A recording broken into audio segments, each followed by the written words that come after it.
Good afternoon, students. In the last lecture, we saw numericals on electric flux and Gauss's law.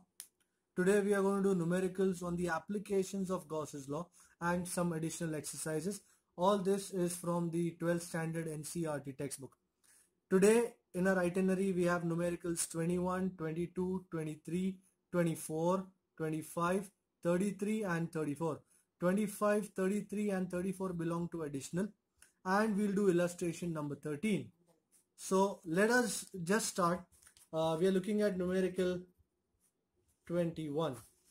Now numerical 21 says there is a conducting sphere of radius 10 centimeter and has a known charge, let us call it Q, and the electric field at a distance of 20 centimeter from the center is pointing radially inwards, and the electric field is 1.5 into 10 raised to 3 Newton per Coulomb. They have asked us to find what is the net charge on the sphere. So Q is how much we need to find out. Now if you care to see, if I were to draw a diagram, this is your sphere and it has got radius of 10 centimeter, and this is the point P, let us say, which is at a distance of 20 centimeters. So you can see clearly that the point is lying outside the sphere. So point P lies outside the hollow sphere. You can call it shell. So we know electric field inside is 0, whereas electric field outside, everybody knows this, E is KQ by R square, and we need to find Q. So Q is E R square by K. So we have got electric field E 1.5 into 10 raised to 3. The distance R is the distance of the point from the center, that is 20 centimeter or 0.2 meter, or you can call it 2 into 10 raised to minus 1 the whole square, and this is 9 into 10 raised to 9. So what do we have here? This is 1.5 into 4. This is 10 raised to 3. This is 10 raised to minus 2. This is 9 into 10 raised to 9. This is 6 and this is 9. 3 minus 2 is 1. 1 minus 9 is minus 8. So 6 by 9, that's 2 by 3. That comes to be 0.66 or 0.667 rather into 10 raised to minus 8 Coulomb. Or you can write it as 6.67 into 10 raised to minus 9 Coulomb. This is your charge. But this is just the magnitude. You also need to find what is the sign of this charge. So as electric field points inwards, now you know only a negative charge can have an electric field pointing inwards.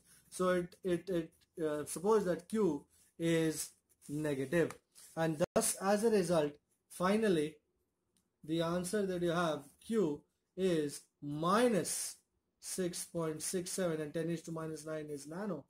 Q is minus 6.67 nano Coulomb. This was numerical 21 for you.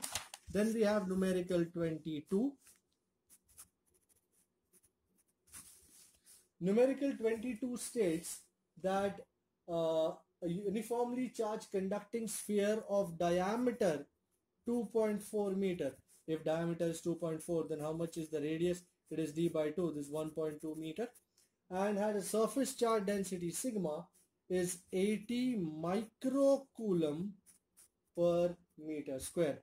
So 80 into 10 raised to minus 6 coulomb per meter square. Two questions they have asked.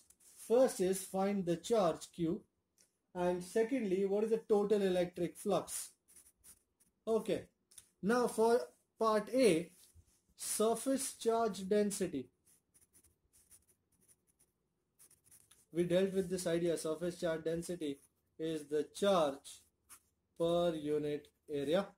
Charge is Q, and the area of a sphere is 4 pi r square, and you need Q, so Q is sigma into 4 pi r square. I got sigma 80 into 10 raised to minus 6. This is 4 into 3.14, and what is the radius? 1.2. So 1.2 squared. So this becomes 80 into 10 raised to minus 6 into 12.56 into 1.44. You multiply all this, 80 into 12.56 into 1.44 comes to be nearly 80 into 1.44, that's 1.5, that's around 120, and 120 into 1, 2, that's around 1.5, 150, 15, 80 into 1.4 is 120, 120 into 12, that's 1500, or is it? Yeah, 1500 nearly, into 10 raised to minus 6. So this becomes out to be 1.5 into 10 raised to minus 3 coulomb. This is your charge. You can use calculating machine if you want, but you can take this roundabout. The second thing is flux. Now flux, by Gauss's law,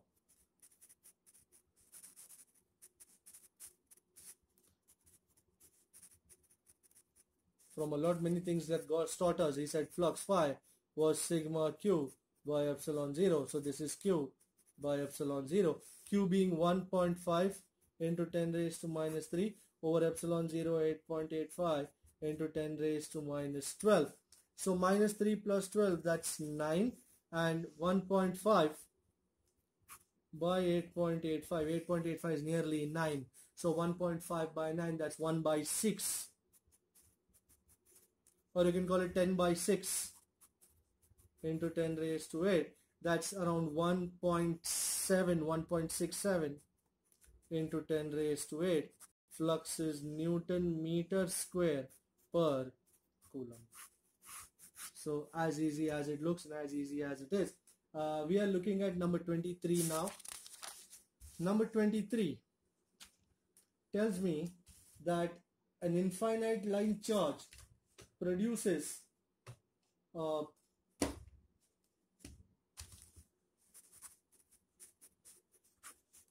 an infinite line charge produces an electric field of 9 into 10 raised to 4 Newton per coulomb at a distance of 2 centimeter.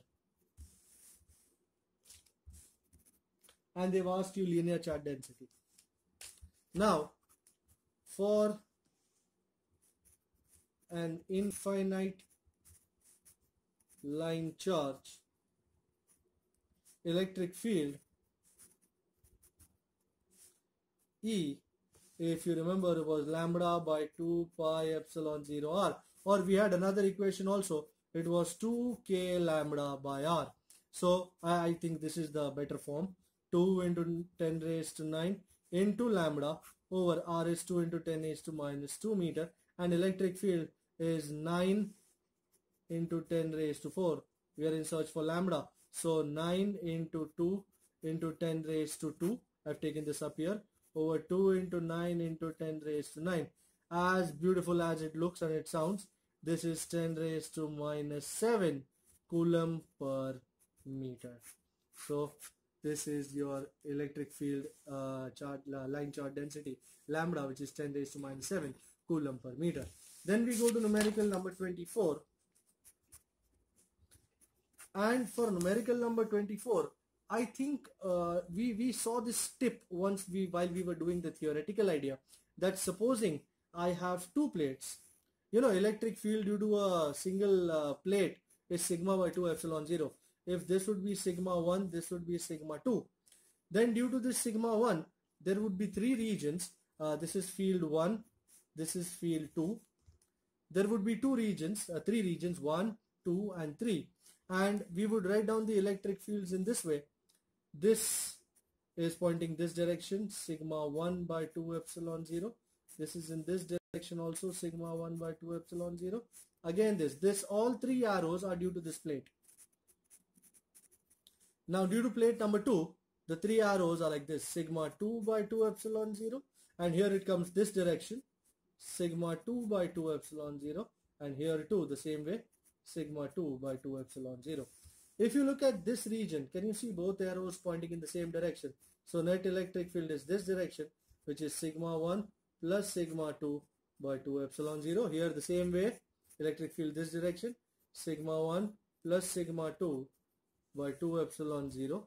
And here, if we take sigma 1 bigger, then it would point in this direction. It would be sigma 1 minus sigma 2.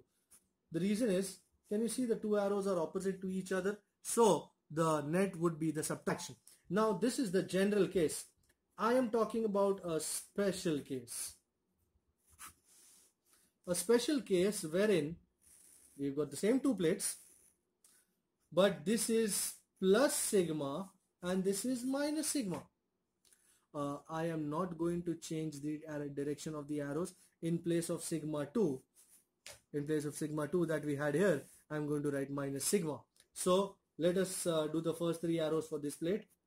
This is sigma by 2 epsilon 0. This is sigma by 2 epsilon 0. Again sigma by 2 epsilon 0. I will not fail to mention that all these three arrows are for plate 1. This is your plate 1. This is your plate 2.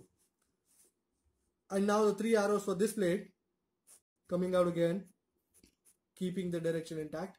Minus sigma by 2 epsilon 0. Here this direction. Minus sigma by 2 epsilon 0. Here again. Now let's add. Here they will add. So sigma plus minus sigma by 2 epsilon 0. The answer is a big fat 0. Same here. Here you will see sigma plus minus sigma by 2 epsilon 0, which gives us, again, E is equal to 0. And surprisingly for this middle sector here, this is this direction itself. Sigma minus sigma by 2 epsilon 0. The sigma minus sigma is 2 sigma. And 2 sigma by 2 epsilon 0 will give us sigma by epsilon 0. So the idea, outside the two plates, the electric field is 0, while in the region between the two plates, the electric field is sigma by epsilon 0. We are using this idea in entirety in number 24. If you look at number 24, it has got two plates, and the surface charge density has been given to be 17 into 10 raised to minus 22. But that 22 is wrong. It is actually 10 raised to minus 12. Because if you want to set up the answer from behind, you would have to have electric field, surface charge density 10 raised to minus 12. They have asked you for electric field where A, in the outer region of the first plate. So in the outer region of the first plate. So if you're looking carefully, they're talking about this region, this region. This is the outer region of the first plate. So outer region of the first plate, electric field is 0. Outer region of the second plate also electric field is 0. We are going to mention that. So in the outer region of the first plate, electric field E is 0. The B question, what is the electric field in the outer region of the second plate? In outer region of second plate also, again, as we saw, electric field is again 0. And C, which is the most interesting, between the plates, electric field E is simply sigma by epsilon 0. Sigma is 17 into 10 raised to minus 12, and epsilon 0 8.85 into 10 raised to minus 12. The 10 raised to minus 12 goes away, and 17 by 8.85, nearly 2, or if you want to be precise, 1.9 Newton per Coulomb. So this is the electric field in the region between the plates. This was number 21, 22, 23 and 24. We are going on to additional now. Lovely 3 additional exercises. The first is number 25. And number 25 tells us that there is an oil drop having 12 electrons. N is 12 electrons and is held stationary under a constant electric field of 2.55 into 10 raised to 4 Newton per Coulomb. 2.55 into 10 raised to 4 Newton per Coulomb. They have given me the density of oil as 1.26 gram per centimeter cube. But because everything is in SI, I'd rather convert this to SI. So 1.26 into 10 raised to 3 kg per meter cube. And they've asked us to find the radius of such an oil drop. Now the biggest thing here, what is the concept here? Now the oil drop is being held stationary, so it is in equilibrium. So suppose this is the oil drop, and then the mass m would exert the weight which would be in the downward direction. So this is mg, and this would have to be opposed by the electrostatic force. F is equal to QE. So in equilibrium, mg is QE. Now let me be very frank. This idea mg is equal to QE holds true for a number of numericals in the competitive exams. Well, here we have only some numericals, but in the competitive exams like JEE or NEET, you have a number of numericals which employ this idea. So be really careful. Now mass is density into volume, and Q by quantization of charge, we know Q is NE. Also volume, 4 by 3 of a spherical drop, 4 by 3 pi r cube, and this is NE. Ladies and gentlemen, we need to find R. So let us isolate R.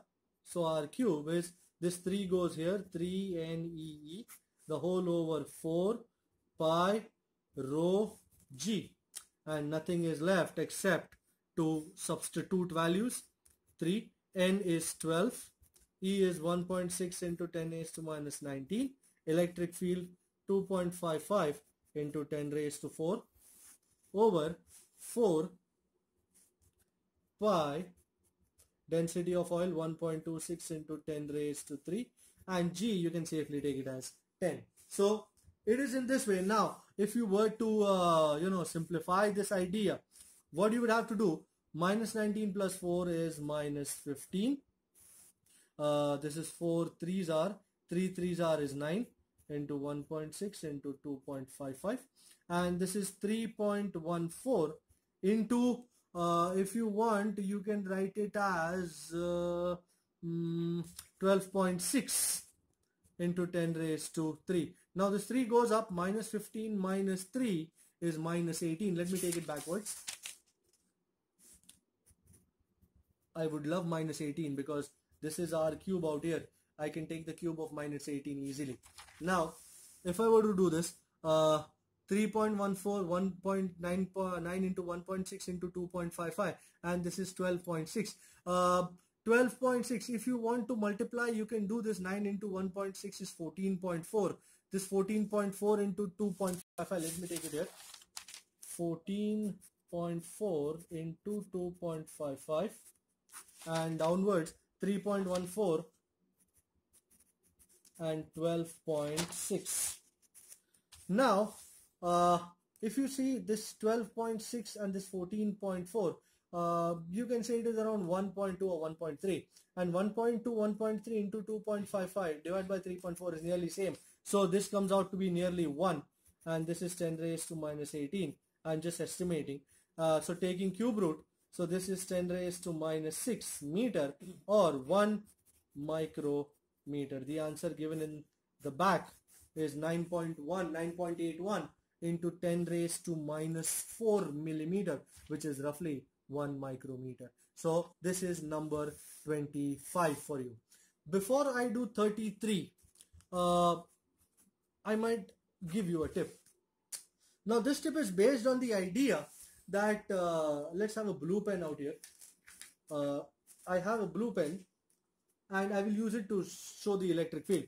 So let me take a couple of cases. Let us take this as case A. Suppose my electric field would be like this, and I would have a positive charge in this electric field. In which direction would this positive charge go? You would say, sir, we remember F is equal to QE, so the force will be in the direction of electric field for a positive charge. So this would be the direction of force, and this would be the direction of the acceleration. Another case, if I were to take the same type of electric field, this electric field, and there would be a negative charge here, what would be the direction of the force? You would tell me, sir, opposite to the direction of electric field. That is absolutely correct. So while the positive charge is, sorry, this is the negative charge, my mistake.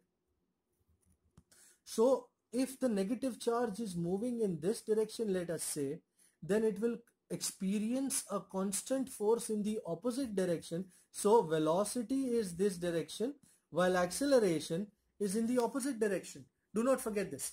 Now, if I were to take a third case entirely different, now look at this very carefully. This is the case I'm going to use in doing number 33. Now suppose if this is my electric field, uniform in all ways, and let us say take this also, and a negative charge were to enter in such a direction, let us say this positive charge is entering in this direction, what would happen? Now velocity is in this direction while the acceleration would be in this direction. Since both are perpendicular to each other, the path of the positive charge would be parabolic. This is a parabolic path. If I were to do the same thing for a negative charge, please, I would like to have your attention here. This is D. If this is the electric field, same shit, different day, and a negative charge were to venture inside this electric field, what do you think would happen? What would you think would happen? So this is velocity. Tell me which direction would be the acceleration. Do you agree that the acceleration would be in the opposite direction of the electric field? So this is going to be the acceleration, and thus the path of the negative charge would be something like this. Again, parabolic. Very much similar to a projectile that you have seen already. So no problems here. So we know already that the projectile is moving like this. This is the same case that they want us to see in number 33. So in number 33, please be careful. There are two plates and these two plates have length L, and this the electric, let us say this is positive charge, or plate positively charged, this is negatively charged.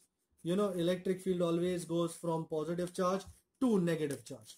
So electric field is coming like this.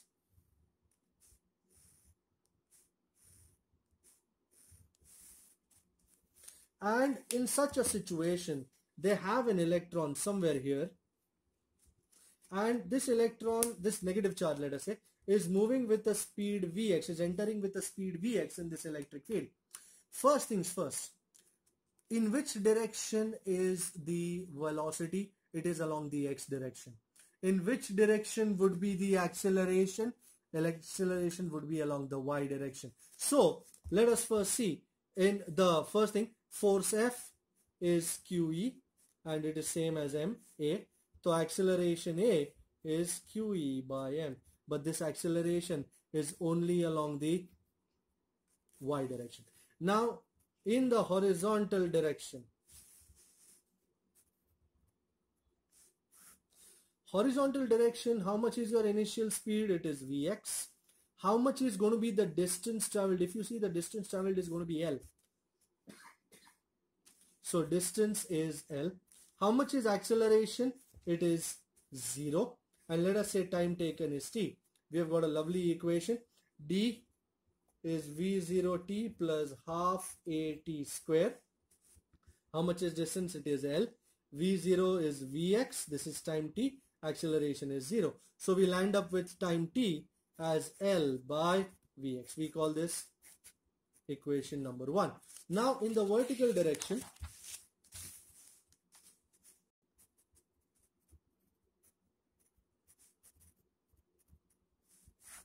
initial speed is 0. people, there is no speed along the y direction, only acceleration along the y direction. Let us say time taken is t, and the distance traveled. Let me get back. I failed to show you the direction, the path of that particle. It is like this. So this is the vertical distance traveled. Let's call it y. So this is y. So how much is distance? Y. So we've got d is v0t plus half at square. D is how much? Y. v0 is 0. Acceleration qe by m into t square. So you have y is qe by 2m into t square. In order to get a comprehensive equation, let us put the value of t in 2. So y becomes qe by 2m, and the t that we obtained from last equation, here this is t, L by Vx. So, and as a result, what is your final equation? Y is QEL square by 2m into Vx square. This is what they wanted us to prove in numerical number 33. On the same idea, on the same equation, using the same data, we have numerical 34. Numerical 34 tells me that this is the same procedure, and the velocity of the particle Vx is 2 into 10 raised to 6 meter per second, and the electric field, the y here is given as 0.5 centimeter, gentlemen. Please take care to notice 0.5 centimeter is 0.5 into 10 raised to minus 2. That's 5 into 10 raised to minus 3 meter here. And the electric field E is 9.1 into 10 raised to 2 Newton per coulomb. And where will the electron strike the plate? So they've asked us for L. So we know, we have just seen, y is QEL square by 2m into Vx square, and they need L here. So let's isolate L square. L square is 2my Vx square over QE. So this is 2, mass of the electron 9.1 into 10 raised to minus 31. Y is 5 into 10 raised to minus. So mass was 9.1 into 10 raised to minus 31. Y was 5 into 10 raised to minus 3. Vx was 2 into 10 raised to 6. So we squared it, 4 into 10 raised to 12. Q 1.6 into 10 raised to minus 19. And electric field 9.1 into 10 raised to 2. So minus 31 minus 3 minus 34. Minus 34 plus 12 is minus 22. And minus 19 plus 2 was minus 17. 9.1 goes away. 5 2s are is 10. 10 into 4 is 40. And this is 1.6. So minus 22 plus 17, that's minus 5. And 40 by 1.6, that is 4 by 1.6. That is around 2.5, 2.6 rather. Or let me be more candid. 4 by 1.6. So that is 440. And this is 1.6. So that is 4 into 10 raised to minus 4 by 1.6. 1.6, 2.5s are nearly. So 2.5 into 10 raised to minus 4. But do not forget this is L square. Let me root it. So 2.5 root is nearly, how much would it be? Let us say 15, 16, nearly 1.6. So 1.6 into 10 raised to minus 2 meter. This would be your answer. You can also call it 1.6 centimeter if it's not too much of a problem. So 1.6 centimeter would be the final answer. This was number 34. A very important idea is illustration number 13. Now let me be very careful in saying that this sum is going to be a little difficult. So let me tell you what it is. They have talked about an atom. It has got a nucleus which is point-sized, and they have got electrons outside. negative charge.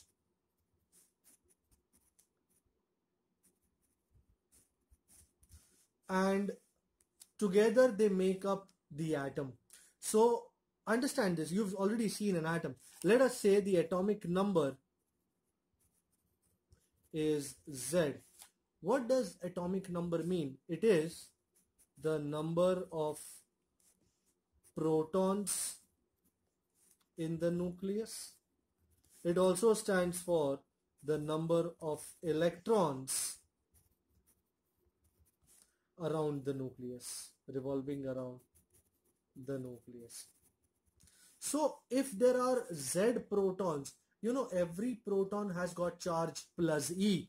So what would be the total charge of the nucleus? It would be plus ZE.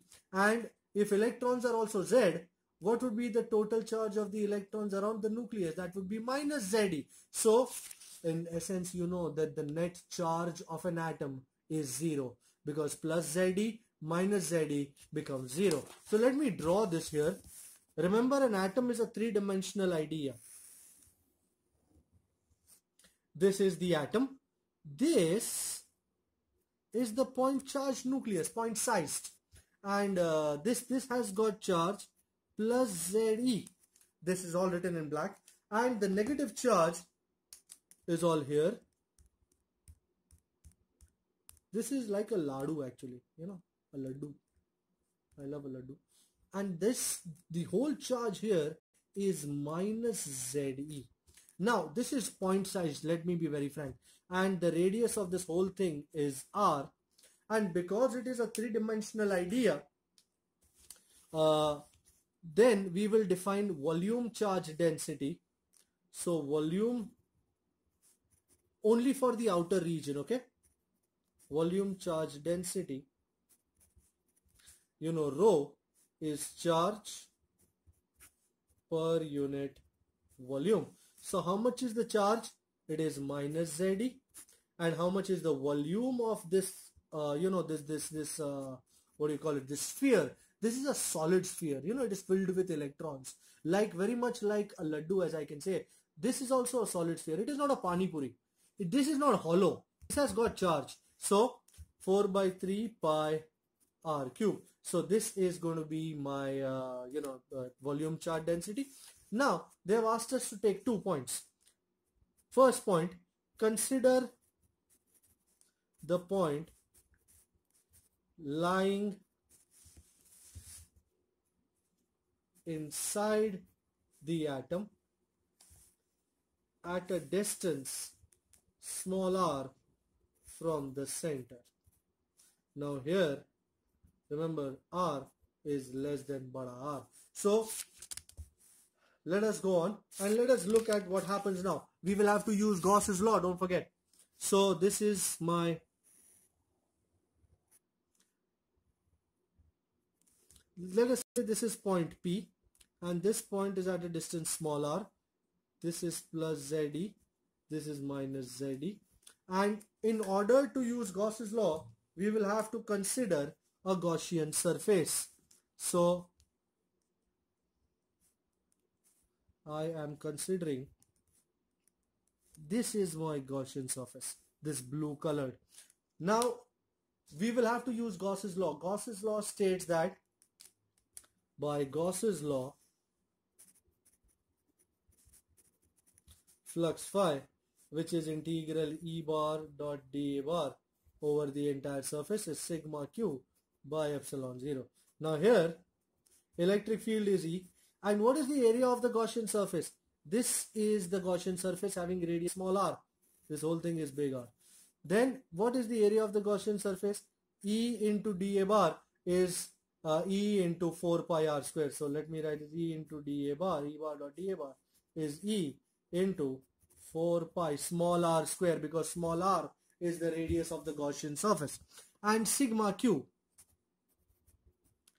Sigma q is the total charge enclosed by the Gaussian surface. This is where it would get a bit tricky. So please pay attention here. Now how much is the total charge enclosed by this Gaussian surface? First of all, it has got plus ZE, and this much amount of laddu has been enclosed. Now how much is this much amount of laddu? This is not minus ZE, not total. It is a part of minus ZE. So how do we do this? Please pay attention. So this is plus ZE, and rho times what is the volume of the Gaussian surface. This is the Gaussian surface. What is the volume of the Gaussian surface? It has got radius small r. So 4 by 3 pi small r cube. This is how we shall proceed, because we use the idea. If this is the rho is the rate of tomatoes per kg. So if I've got 20 rupees per kg and somebody wants me to buy 4 kgs, I'm going to multiply 20 and 4. So if I have rho as the rate and V is the volume, then I'm going to multiply rho with volume. So this becomes plus ZE plus, how much is rho? We've got rho as minus ZE over 4 by 3 pi big R cube into 4 by 3 pi small r cube. 4 by 3 pi goes away. So you are left with ZE minus ZE into r cube over big R cube. I'm going to put both these to the test, and as a result my equation thus E into 4 pi r square is ZE minus ZE big R cube over small r cube. Let me take 4 pi down below. By epsilon 0, don't forget that. 1 by epsilon 0, because we've used Gauss's law. It is this epsilon 0 that I'm talking about. So 1 by epsilon 0 here. So 4 pi goes down. 1 by 4 pi epsilon 0, and let me take r square also. ZE you can take out, and what is left inside? 1 minus. Why should this r square be left alone out here? So I take it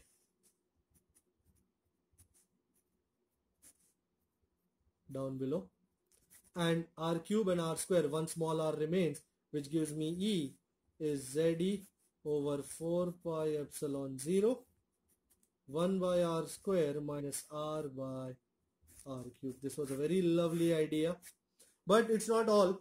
They have got another point also. Consider a point. For a point lying outside the atom at a distance small r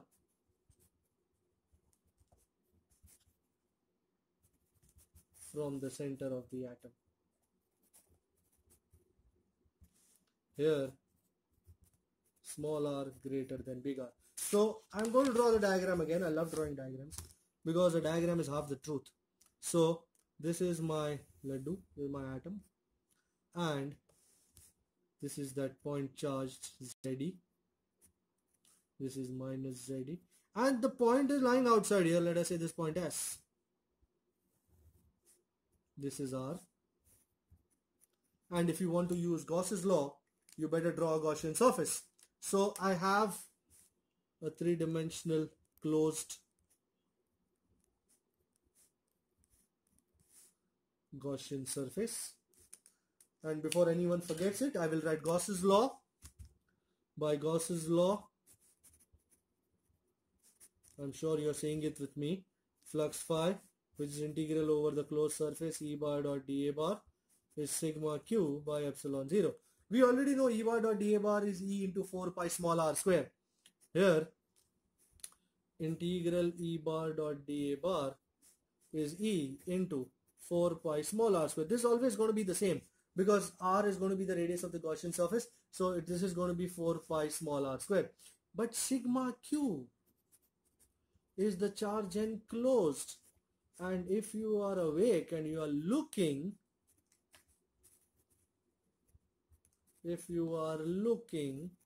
you will see how much is the total charge enclosed by the Gaussian surface.